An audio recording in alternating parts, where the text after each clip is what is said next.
Liner, glitter liner, इसके तौर पे यूज़ कर सकते हैं। कभी यूज़ किए ये सारी चीज़ें इस तरीके से? रिजल्ट मिला?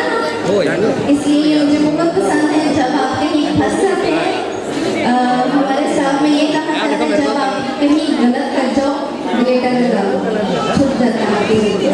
तो जो न्यू लर्नर हैं वो इसको ज़रूर परचेज करें ताकि वो अप्लाई करें तो उनको बहुत ज़्यादा अच्छा रिजल्ट मिलेगा।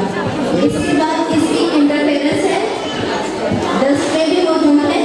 और सबसे बड़ी बात कि हमें हर कंपनी की डस्ट जब भी यूज़ करते हैं, डस्ट का मतलब आप समझते हैं उड़ जाता है मिट्टी, ठीक है, तो हम इसके अंदर सीलर यूज़ करते हैं। सीलर यूज़ करना पड़ता है, जानते हैं आप लोग इसके बारे में?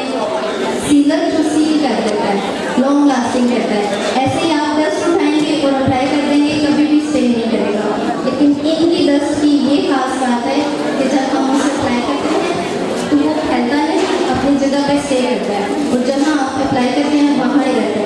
इसको भी आप हाइलाइटर के तौर पर भी यूज़ कर सकते हैं और आई शेड्स के लिए, ठीक है। इसके बाद ग्लिटर स्पार्क, इंटरफेरेंस और डस्ट, ये तीन चीज़ें हैं।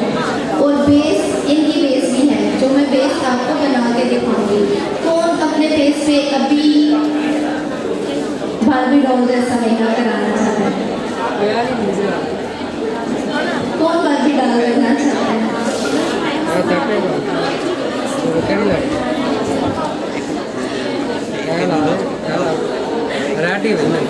मैम ये अच्छी करके अप्लाई करना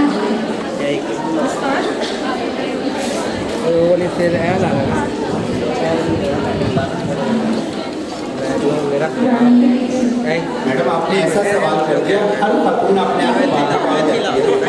कौन खातून है जो अपने आप को बार्बी डॉल नहीं कहती? तो ये तो बात गलत हो गया। मैंने कहा हर खातून अपने आप को बार्बी डॉल कहती है। आजकल बहुत शौक है कि सब बच्चियाँ और सब